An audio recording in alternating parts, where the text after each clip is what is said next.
Good morning, Mr. Pascal. Good morning. My name is David Carlos, and I would like to ask you some questions about making voices and faces with kids. What's your opinion about it? Do you think it causes a positive effect in classrooms?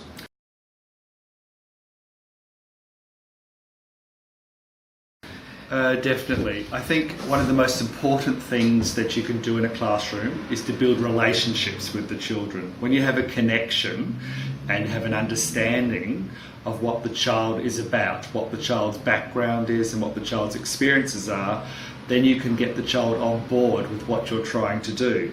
And whatever way it takes to build that relationship, to make that connection with the child, I think is important. And for some children, that might be just connecting them with the learning, getting them interested in what you're doing.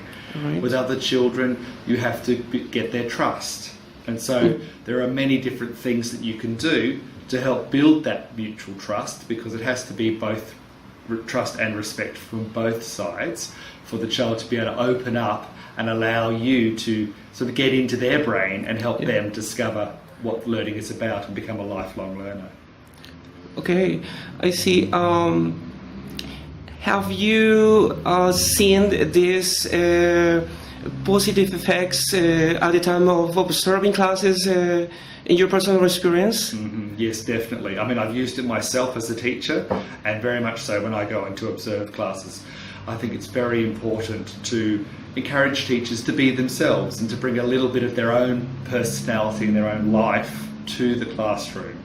So I think that if I can get my teachers to be natural, for the children to feel very comfortable with them, then you see that much more. And then of course you see the children take away the barriers to learning and be themselves as well. And then together the classroom is a learning environment where everyone is just being themselves but working at their very best. I think modelling is very important, and I tend to find that with children, of very younger children, you have to get their interests at the beginning of a task. So if I'm reading a storybook or a big book, which I love doing, and I do that a lot in classes, you have to get them interested in what you're doing.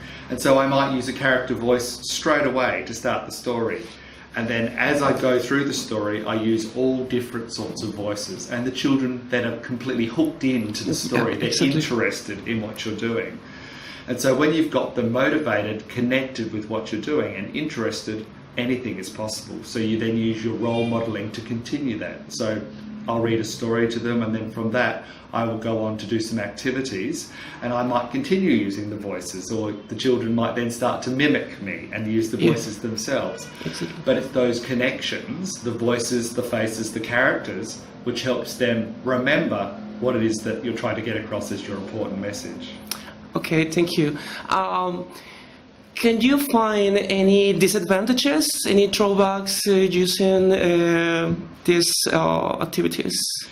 You have to be very confident in yourself, because I think if children are very perceptive and they can see that if you're just trying to make fun of them or to do something which is not aimed at their level, they can see through that. So you have to make sure that you're confident in what you're going to do and that you can sustain it. So once you start with a character voice in a story, you have to keep it going. The other thing is that you must always make sure that you're going to include the children. It's not just about you having a show and being the performer in front of the class. You have to have a purpose for why you're doing it, and including the children in the task. And so often after I've started reading a story with character voices, I might say to one of the children, would you read this next bit, and what sort of voice could you use? This is the cow, so give me an example. How does a cow speak if he's going to talk? And so they might start to go, oh, moo, no, I was walking down the road. They start to bring the character to life, but not only just using the animal sounds, the moos and the bars and those sorts of things, but they give a voice to that character. And so you start to build a relationship. For example, a witch, for example, a genie. Exactly. Yeah. And it's great fun. I mean, I thoroughly love reading stories to kids when you become a part of it like that. And the kids are hooked.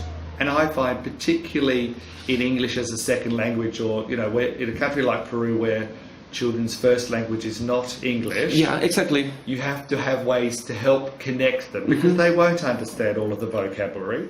They may not fully understand where you're coming from or what you're doing and your accent, but if you start to bring the characters to life and they can see that in your animation, in your voice, in the way that you present the story, then that makes a real difference, and then they are totally interested.